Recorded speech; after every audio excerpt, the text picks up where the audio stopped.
Yeah, so thank you very much for having here the opportunity to present the Bulletin 86. So welcome everybody for this presentation. And I would like to give you an overview about the content and how this is the Bulletin 86 is also somehow related to the recent developments in the model code and in other bulletins. So I was already introduced. My name is Alfred Strauss. I'm from the University of Natural Resources and Life Sciences, and working in structural mechanics, and in particular in the Bulletin 86, I was just included as a technical secretary. So I also would like to express my thanks to the convener of TG 2.8. That was Professor Terwe and Professor Bergmeister. They were just leading this work in the bulletin, and with them we just created this topic and this content of the bulletin. And you can see also here the people who contributed here. So a lot of experts, I think you know some of them. So I also would like to thank for their contribution and their valuable work here in this bulletin there. Yes, so what is somehow the bulletin about? The bulletin, the aspiration and the challenge in the Bulletin 86 is somehow overlapping with some topics that are already covered now or are now covered also in the Model Code 2020, and we are also covered in the Model Code 2010.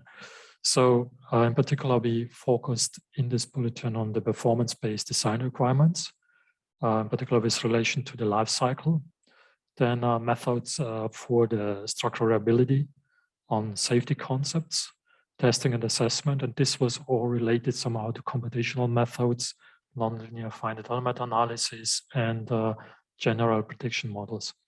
And as you can see here, also we focused here. We had a very strong group included in this in this working group here with respect to the probabilistic aspect. So the probabilistic modeling as well as the degradation modeling and prediction modeling also were included here with a very strong part. So with respect to the conceptual design in chapter 26, I get here also some background information from, of course, the development in the Model Code 2020. In the chapter 6, there is the conceptual design. We can say that some of the parts that we also addressed in the 86 there, in the Bulletin 86, are also now parts or are becoming parts in the Model Code 2020. In particular, we had addressed in the Bulletin design specifications, verifications formats, also a big part in the conservation and on validations there. Then also what we covered in this 86 were about the performance-based approach, in particular the impact of the design decisions. And for this, we just could set up here some tools or some methodologies and technologies that are somehow now included in this document. And in particular here, you can see we are included here with respect to this impact of design decisions, reliability assessment, the safety formats, maintenance, and structural identification methods. So these were the structural identification methods or the updating of structures with respect to monitoring, inspection methods, and then how to include it in nonlinear analysis. And of course, in the probabilistic part. Then with respect to the through life management, which is now part in the Model Code chapter 34, or where where this is under development in the chapter 34, we also addressed some of the aspects there in this document or in this specific 86 document. And in particular, the definition of performance criteria were a part, and then also the condition assessment and evaluation and decision-making with respect to life cycle management. So you can see we could already with our work in this 86 bulletin contribute somehow to chapters that are now in development in the model code. So I show you some details now, what we exactly did or what models we just developed. So one aspect was, as I mentioned already, that we wanted to strengthen this probabilistic analysis and to bring this to an engineering topic. means that we set up on a first level formulations on cross-section level. And on the cross-section levels, we just formulated, for instance, for specific verification formats, like for the banding, the limit state functions, as you can see here. We formulated that in that way that we cannot just have closed formulations that you can use in tools like here. We used here a small program that is also then available online. And we set up for these limit state functions also the stochastic models, like here the stochastic parameters for this input for the banding assessment here, or for the banding verification format. Same thing we did also for Shear, for new Shear models and also existing Shear models. So the idea was here behind that we could provide here already somehow a tool that can be used for engineers, that can be also understood and can be also checked by the engineering, by engineers in practice. Then in addition, what we developed in parallel to these models on the cross-section level, we were interested not only for some of the specific setups for some concretes to set up here the stochastic parameters, but also to make it a little bit broader, to have information for new concrete types and also for past concrete types. You can see here we developed, for instance, this for Austria, for Germany and Italy, partly for Germany, for Italy, Czech, and Austria. We had here a very comprehensive data now, or information. And what we tried here to include in particular the uncertainty, the suggested, for instance, coefficient of variations for the compressive strength, for the elastic modulus, so that somebody who is working in this field of probabilistic can here obtain already information for the stochastic models. So this was, of course, also checked with developments in the GCS model code, also with other literature and so on.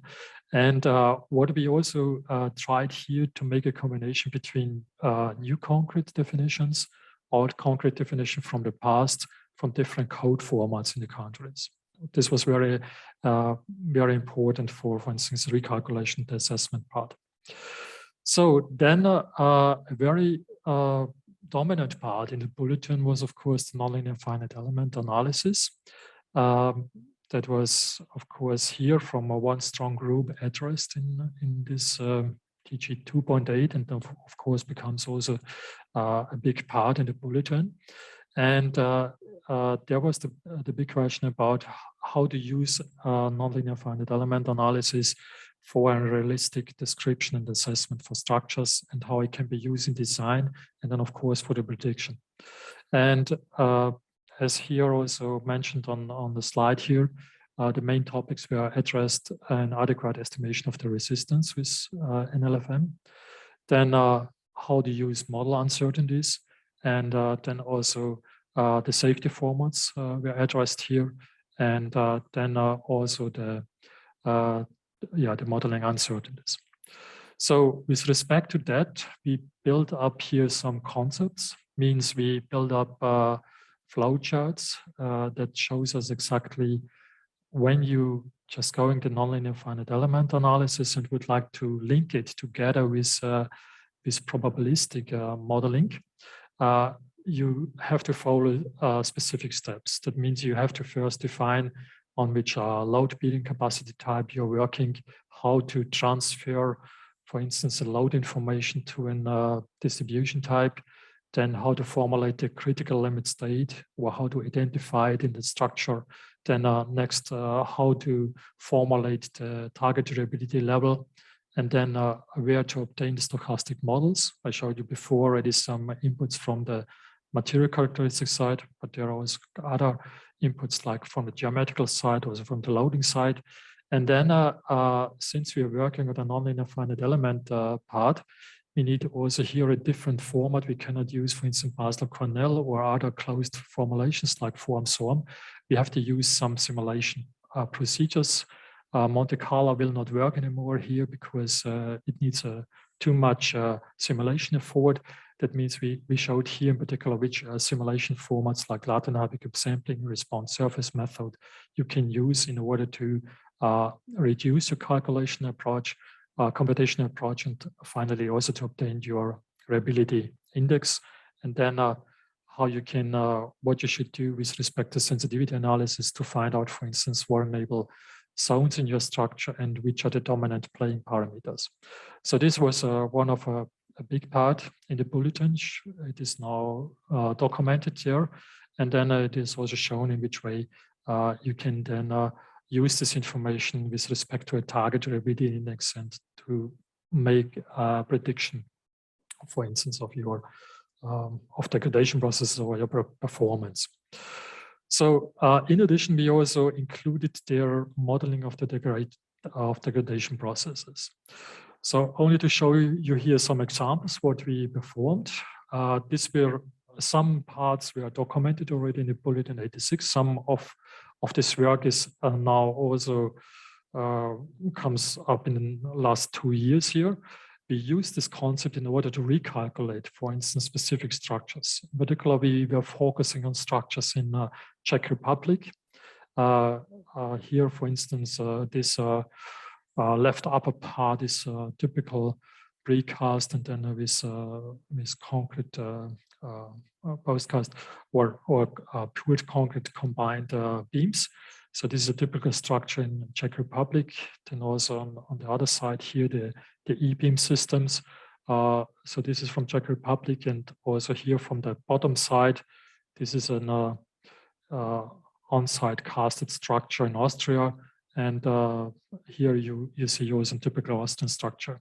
So we used now this procedure that we described and or applied this procedure that we described in the Bulletin 86 in order to recalculate this structure. In particular, these are historical structures. We recalculated it and verified more or less the safety format.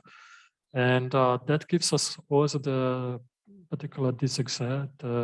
possibility to evaluate about this specific multi-level modeling. Means the problem was in particular with nonlinear finite element analysis that we cannot, for instance, calculate a full structure.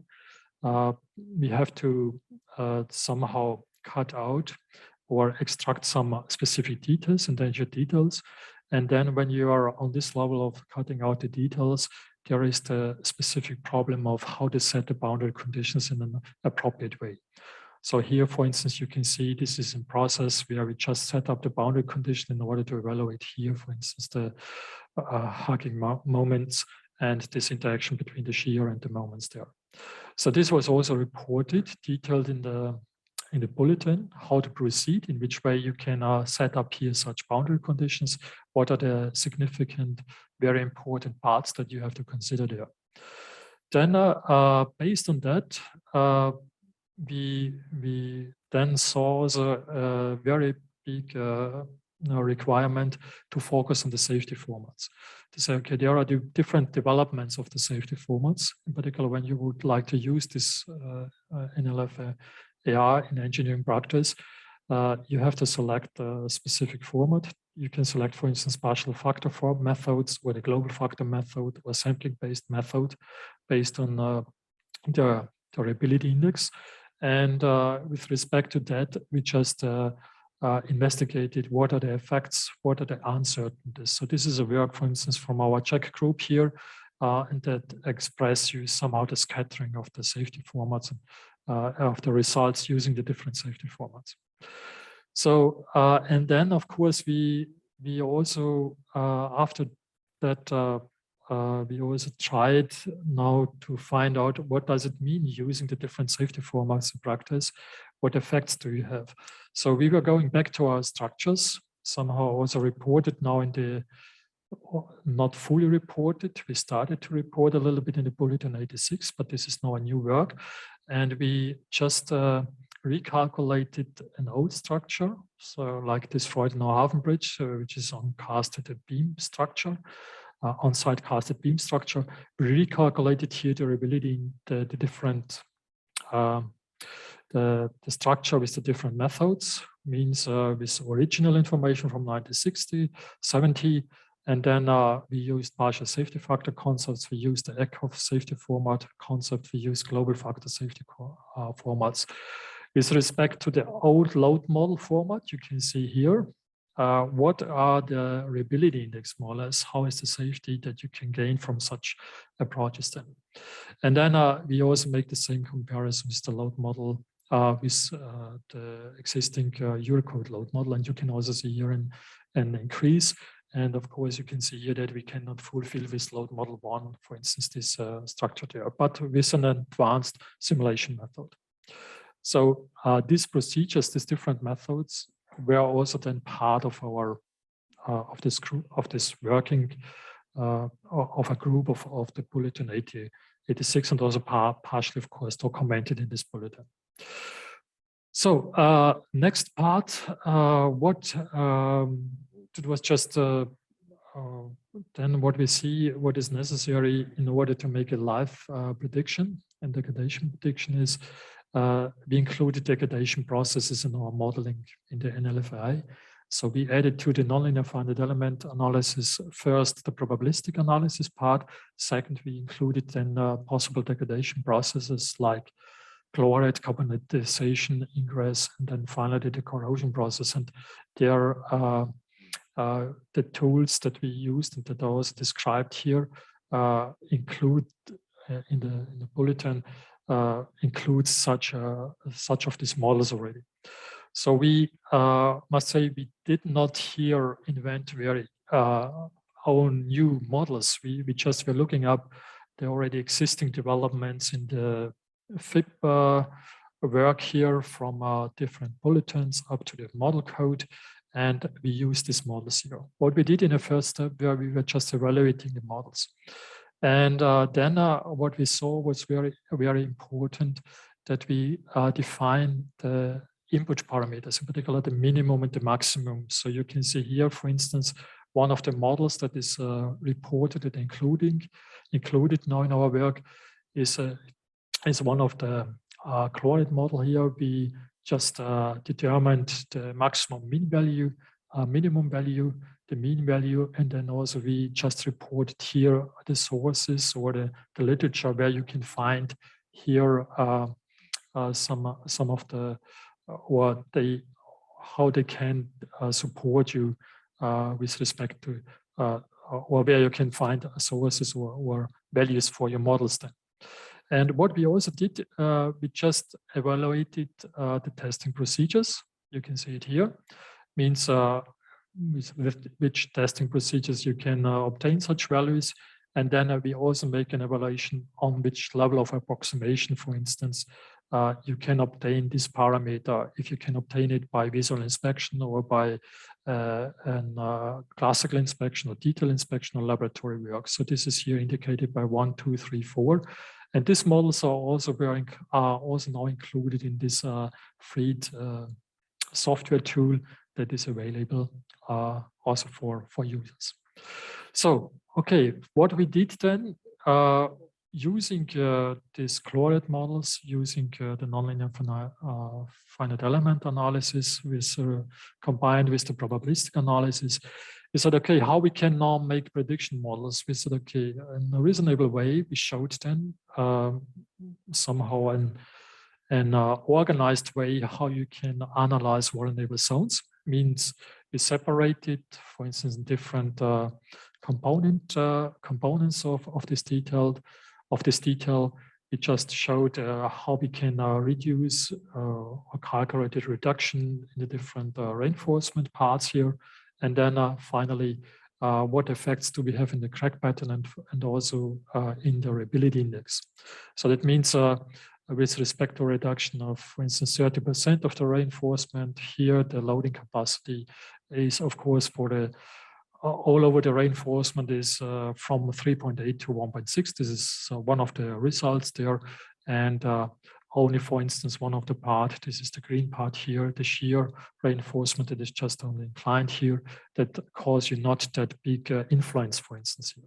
So we showed here a conceptual way in which way you can then find your vulnerable zones. and then also in which way you can model here, for instance, the iteration process and make a prediction. So these were one of the main part here. And what we tried now in the new development is to combine, for instance, this information from your modeling here. So for instance, the information on the crack development or crack pattern means, sorry, that is in German now, the crack pattern on the vertical axis, the reduction in the reinforcement on the horizontal axis. And when you can detect first, for instance, crack on the surface, that means when it is visible for, or is visible for visual inspection. And that means how cracks, or can the cracks be, for instance, performance indicators like they are defined in cost action 1406.